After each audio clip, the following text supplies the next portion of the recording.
Yes, hello. I'm Eddie Allison. I'm a professor and researcher at World Fish, which is an international not-for-profit research center based with the headquarters in Penang, Malaysia, but offices and laboratories throughout Africa and the Asia-Pacific region.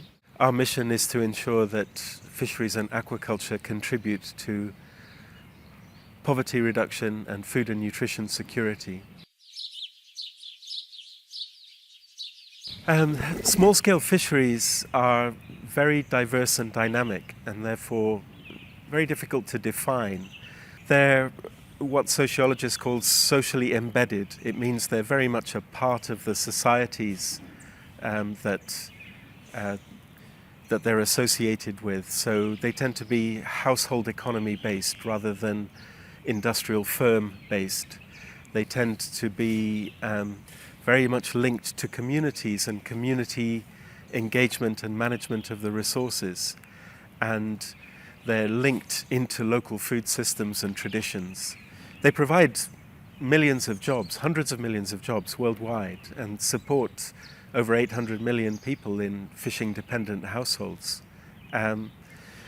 They contribute to food and nutrition security. They often catch very diverse products and sell them into and distribute them within local markets, giving people access to high quality nutrition at affordable prices. And they also often act as environmental stewards or resource stewards. So there's a resource, a contribution to sustainability when they're effectively managed as well. In the South-West Indian Ocean region, I mean, this is a region characterized by, coastlines that have traditionally been very heavily involved in fish and fisheries and trade, and islands that are very dependent on the sea around them for food and livelihoods. And so fishing is integral to this region's cultural identity and food systems. I think the coasts and the tourist experience and the economies of these islands would look very different without small-scale fishing here. Fisheries, small-scale fisheries in particular, are often overlooked when we think about economic development and coastal development and the blue economy, the maritime economy. And because of that, fishing communities in the past have been displaced by tourist development, sometimes without compensation or against their wishes. And their sort of social needs have sometimes been overlooked because they live in unofficial settlements. And for those reasons, some of the fundamental rights have been overlooked and therefore violated. Coastal fishing communities are among the most vulnerable to climate change because they're exposed directly physically by being in the path of rising sea levels, increased frequency and severity of storms.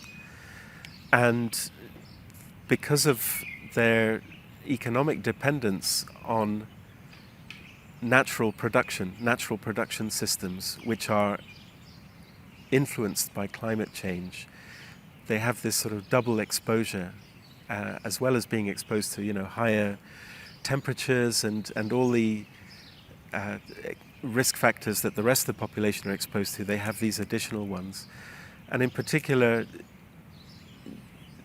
climate change impacts the production and distribution of the aquatic plants and animals that fisherfolk harvest.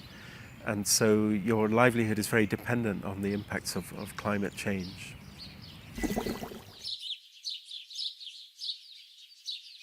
For fisherfolk in the Western Indian Ocean region, a particular concern of climate change impacts is the impacts of rising sea temperatures on the health of coral reef ecosystems, which are key to supporting many of the inshore small-scale fisheries.